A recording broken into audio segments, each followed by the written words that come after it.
नमस्कार मंडळी, मी उज्ज्वला तुमचं माझ्या भक्तिसागर मराठी या यूट्यूब चॅनलवरती स्वागत करते. तर मंडळी, आज आपण जाणून घेणार आहोत नवनाथ पंथाबद्दल माहिती. नवनाथ कोण होते, नवनाथांची जन्मकथा, त्यांची नावं, त्यांची मूळ अवतार, त्यांचे गुरु, त्यांचे जन्मस्थळ आणि त्यांनी संजीवन समाधी कोठे घेतली, त्यांची समाधीस्थळ कोठे आहे ते जाणून घेऊया.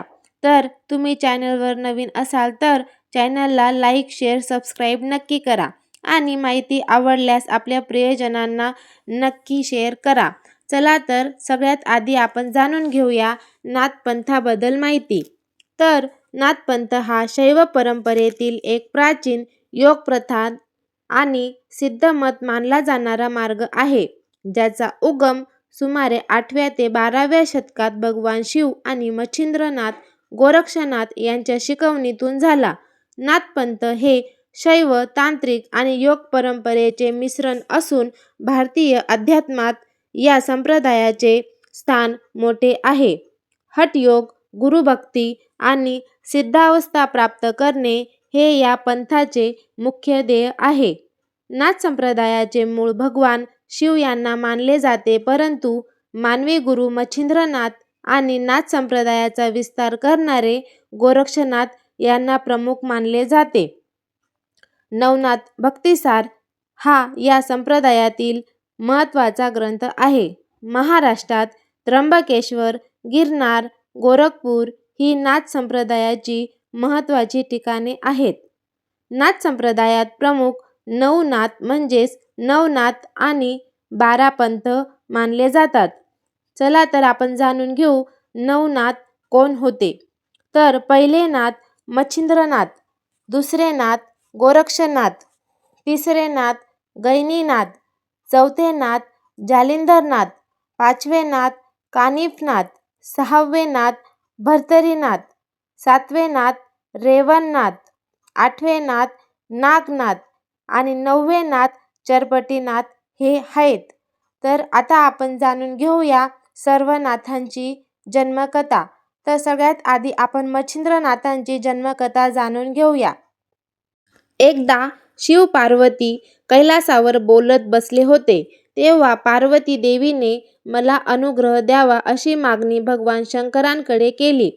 त्यांनी ती मागणी मान्य केली, पण त्यांना त्यासाठी शांतस्थान हवे होते. त्यासाठी शिव पार्वती यमुना नदीच्या काठावर आले. भगवान शंकराने पार्वतीला अनुग्रह दिला, पण नदीत असलेल्या पाण्यामध्ये एक मासोळीच्या पोटी कविनारायण गर्भस्वरूपात होते. त्यांनी भगवान शंकरांचा सर्व उपदेश ऐकला. भगवान शंकराने या उपदेशाचा सार पार्वतीला विचारला, तेव्हा कविनारायण मध्येच बोलले, सर्व काही ब्रह्मस्वरूप आहे. तेव्हा भगवान शंकरांच्या लक्षात आले की कविनारायण मासोळीच्या पोटात आहेत. यावर महादेव म्हणाले की तू अवतार घेतल्यावर बद्रिकाश्रमात ये, तेथे मी तुला दर्शन देईल. पुढे त्या मासोळीने अंडे घातले. अंडे बाहेर उबगले. त्यातून सुंदर मुलगा बाहेर आला. त्यावेळी तेथे कामिक नावाचा कोळी तेथे आला. त्याला मूळ बाळ नव्हते. मुलगा पाहून त्याला आनंद झाला. इतक्यात आकाशवाणी झाली की हा साक्षात कविनारायणाचा अवतार आहे. या बालकास तू आपल्या घरी घेऊन जा, नीट सांभाळ कर व याचे नाव मच्छिंद्रनाथ ठेव. हे ऐकून कोळ्याने त्या बाळाला घरी नेले व आनंदाने आपल्या पत्नी शारद्वताच्या हातात दिले. तेव्हा तिला त्या बाळाला पाहून खूप आनंद झाला. तिने त्या बाळाला आपल्या छातीशी लावले, तेव्हा तिला लगेच पाना फुटला. अशा प्रकारे मच्छिंद्रनाथ माशाच्या पोटी जन्माला आले, म्हणून त्यांचे नाव मच्छिंद्रनाथ ठेवले. मच्छिंद्रनाथ पुढे श्रीराज्यात आले, तेव्हा त्यांचा विवाह मैनाकिनीशी झाला. त्यांना मुलगा देखील झाला. त्याचे नाव मिनीनाथ असे ठेवले. मच्छिंद्रनाथांचे जन्मस्थान यमुना तीरी आहे आणि त्यांची संजीवन समाधी सावरगाव, तालुका पाटोदा, जिल्हा बीड येथे आहे. मायंबा म्हणून हे देवस्थान प्रसिद्ध आहे.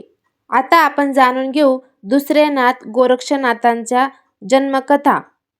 तर या दिव्य पुरुषाचा जन्म उकिरड्यातून झाला.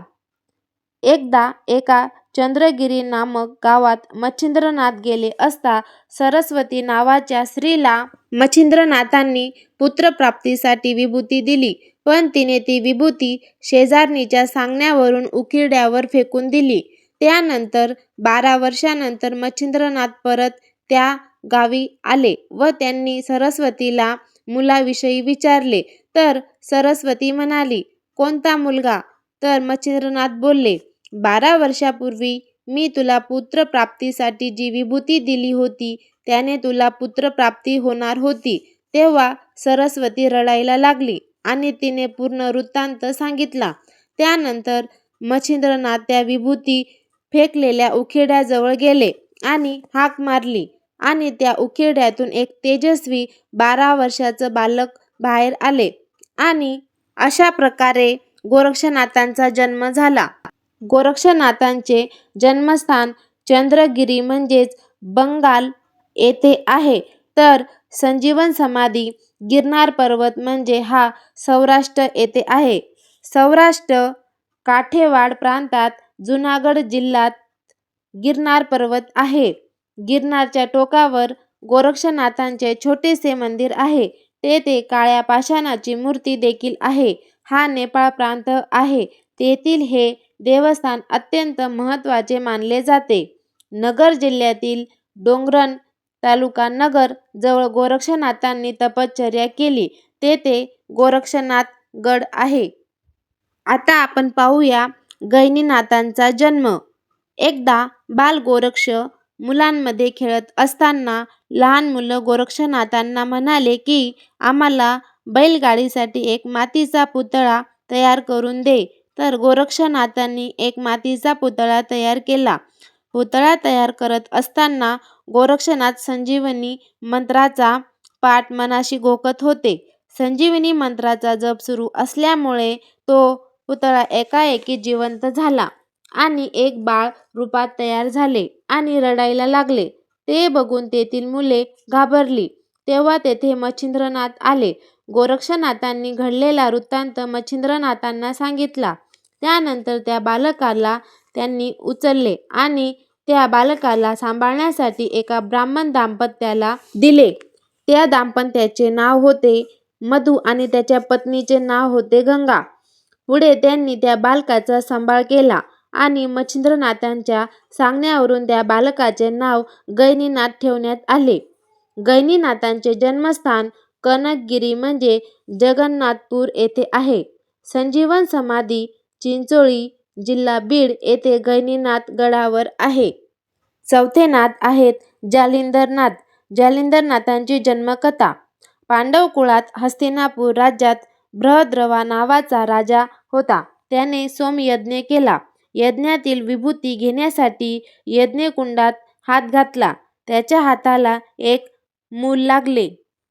ते मूल अत्यंत सुंदर आणि गोंडस होते आणि ते मूल रडू लागले.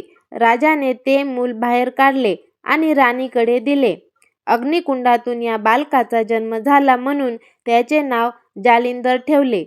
त्याने पुढे नाथ संप्रदायाची दीक्षा घेतली. जालिंदरनाथांचे जन्मस्थान हस्तिनापूर मध्ये आहे, तर संजीवन समाधी येवलवाडी तालुका पाटोदा जिल्हा बीड येथे आहे. पाचवे नाथ कानिफनाथ यांची जन्मकथा. बद्रिका आश्रमात भगवान शंकर, अग्निदेव व जालिंदरनाथ गप्पा मारत होते. तेव्हा भगवान शंकर म्हणाले की ब्रह्मदेवाचे तेज वायूच्या झोतात हिमालयात वाहत गेले आणि टंकगिरीत जाऊन ते एका निद्रिस्त हत्तीच्या कानात पडले व पूर्वसंकेतानुसार प्रबुद्ध नारायणांनी त्यात प्रवेश केला आहे. आपण तेथे जाऊ. ते तिघही तेथे गेले. हत्ती पर्वतावर होता. तेव्हा जालिंदरनाथांनी मोठ्याने हाक दिली, "हे प्रबुद्ध नारायणा!" तेव्हा एक 16 वर्षाचा मुलगा हत्तीच्या कानातून बाहेर आला. त्यामुळे त्याचे नाव कानिफनाथ ठेवण्यात आले. त्यानंतर कानिफनाथांनी सर्वांना नमस्कार केला. कानिफनाथांचे जन्मस्थान गिरिटंक म्हणजे हिमालय पर्वतावर आहे आणि त्यांची संजीवन समाधी मढी तालुका पाथर्डी जिल्हा अहमदनगर येथे आहे. 6वे नाथ भर्तरीनाथांची जन्मकथा. भर्तरीनाथांच्या जन्माचे गूढ अजून उकललेले नाही, पण ग्रंथात उल्लेख केल्याप्रमाणे एकदा उर्वशीचे अनुपम सौंदर्य पाहून सूर्याचा वीर्यपात झाला. त्या वीर्याचा एक भाग कौलिक ऋषींच्या भिक्षापात्रात पडला. या वीर्यातूनच 3103 वर्षांनी द्रुमिल नारायणांचा अवतार होईल हे अंतर्ज्ञानाने ओळखून कौलिक ऋषींनी ते भिक्षापात्र काळजीपूर्वक जपून ठेवले. ठरल्या वेळी द्रुमिल नारायणांनी त्यात प्रवेश करून ते बालक रूपात प्रकट झाले. ते बाल म्हणजेच भर्तरीनाथ होय. त्यानंतर एका हरणीने आपल्या पिलांसोबत त्या बालकाला मोठे केले. हरणांच्या सोबत राहून ते झाडांचा पाला खाऊन मोठे झाले. एकदा जंगलातून जयसिंग व रेणुका हे ब्राह्मण दाम्पत्य जात होते, तेव्हा त्यांनी त्या मुलाला जवळ घेतले. त्याला माणसांची भाषा शिकवली. पुढे गोरक्षनाथांनी भर्तरीनाथांना नाथपंथाची दीक्षा दिली. अशा प्रकारे भर्तरीनाथांचा जन्म झाला. भर्तरीनाथांचे जन्मस्थान नैमिष्य अरण्य आहे, तर संजीवन समाधी हरंगुळ, तालुका गंगाखेड, जिल्हा परभणी येथे आहे. 7वे नाथ म्हणजेच रेवणनाथांची जन्मकथा. फार वर्षापूर्वी ब्रह्मदेवाचे वीर्य रेवा नदीच्या तीरावर पडले. त्यात पूर्वसंकेतानुसार चमस नारायणांनी प्रवेश केला. त्यातूनच एका बालकाचा जन्म झाला. ते बालक रडायला लागले. तेव्हा तेथे एक सहस्वरूप नावाचा कुणबी पाणी आणण्यासाठी नदीवर आला. त्याला ते बालक दिसले व त्याचे हृदय कळवळले. त्याला खूप आनंद झाला. त्याने ते बाळ उचलले आणि आपल्या घरी नेले व आपल्या पत्नीला दिले. तिला ते बाळ बघून खूप आनंद झाला आणि त्याचा सांभाळ नंतर त्या दोघी दाम्पत्यांनी केला. ते बाळ रेवा नदीकाठी सापडले म्हणून त्याचे नाव रेवणनाथ असे ठेवले. अशा प्रकारे रेवणनाथांचा जन्म झाला. त्यानंतर दत्तात्रेयांनी रेवणनाथांना महिमासिद्धी दिली. रेवणनाथांचा जन्मठिकाण रेवा नदी तर संजीवन समाधी रेणावी म्हणजेच विटेगाव, तालुका खानापूर, जिल्हा सांगली येथे आहे. 8वे नाथ म्हणजेच वटसिद्ध नागनाथ यांची जन्मकथा. एकदा ब्रह्मदेवाचे वीर्य एका सर्पिणीने भक्षण केले. त्यावेळी तिच्या पोटी अग्निहोत्री नारायणांनी प्रवेश केला. अस्तिक ऋषींच्या सांगण्यावरून सर्पिण झाडाच्या डोलीत बसून राहिली. तिच्या पोटी गर्भ वाढत होता. पुढे सर्पिणीचे दिवस भरताच तिने वडाच्या डोलीत एक अंडे घातले. त्या अंड्यातूनच एका बालकाचा जन्म झाला व ते रडू लागले. त्यावेळी कोशधर्म नावाचा ब्राह्मण तेथून जात होता. त्याने त्या बाळाला पाहिले व घरी नेले आणि आपल्या पत्नी सुरादेवीला दिले. त्या दोघांनी त्या बाळाचा सांभाळ केला. वडाच्या डोलीत जन्मला म्हणून त्याचे नाव वटसिद्ध नागनाथ ठेवले. अशा प्रकारे वटसिद्ध नागनाथांचा जन्म झाला. पुढे दत्तात्रेयांनी त्यांना नाथपंथाची दीक्षा दिली. वटसिद्ध नागनाथांचे जन्मस्थान नैमिष्य अरण्य असून त्यांची संजीवन समाधी वडवळ म्हणजे तालुका चाकूर, जिल्हा लातूर येथे आहे. 9वे नाथ म्हणजे चरपटीनाथांची जन्मकथा. देवी पार्वतीच्या विवाहाप्रसंगी सर्व देव जमले होते. पार्वतीचे सौंदर्य पाहून ब्रह्मदेवाचे वीर्यपतन झाले. तेव्हा ब्रह्मदेवाने ते वीर्य आपल्या टाचेने रगडले. त्यामुळे त्याचे 2 भाग होऊन एका भागामुळे 60,000 वालखित्य ऋषीत उत्पन्न झाले आणि दुसरा भाग नदीत वाहत जाऊन एका कुशास अडकला. त्यात पूर्वी ठरल्याप्रमाणे 9 नारायणांपैकी पिपलनारायण यांनी प्रवेश केला. त्याचवेळी त्यातून एका बालकाचा जन्म झाला. सत्यश्रवा नावाचा ब्राह्मण पुनीत गावात राहत होता. एके दिवशी भागीरथीच्या किनाऱ्यावर त्याला हा मुलगा दिसला. ब्राह्मणाने ते मूल उचलून सत्यश्रवाकडे दिले व सांभाळण्यास सांगितले.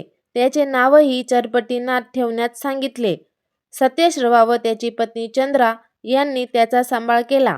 पुढे दत्तात्रेयांनी त्यांना अनुग्रह दिला.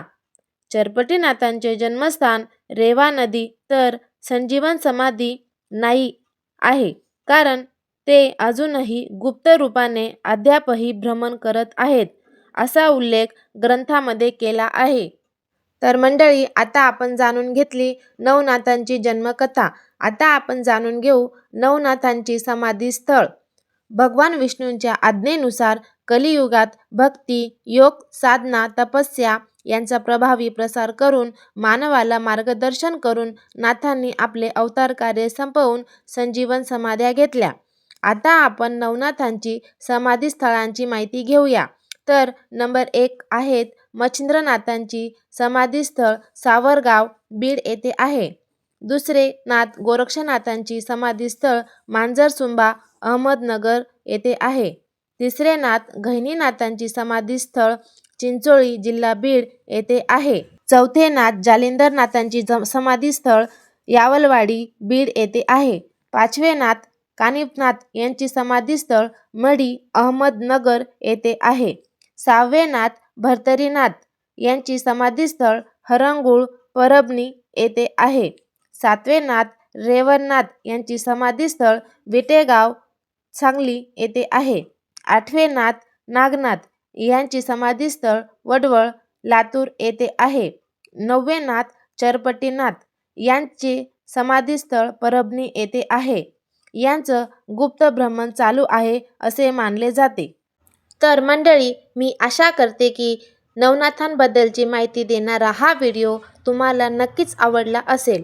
जर तुम्हाला हा व्हिडिओ आवडला असेल तर चॅनलला लाईक, शेअर, सबस्क्राईब नक्की करा. एक विशेष विनंती आहे की या व्हिडिओमध्ये सांगितलेली माहिती उपलब्ध स्रोतांद्वारे घेतली आहे. त्यामुळे यात काही सुधारणा, शंका असल्यास आम्हाला कमेंटद्वारे नक्की कळवा. धन्यवाद.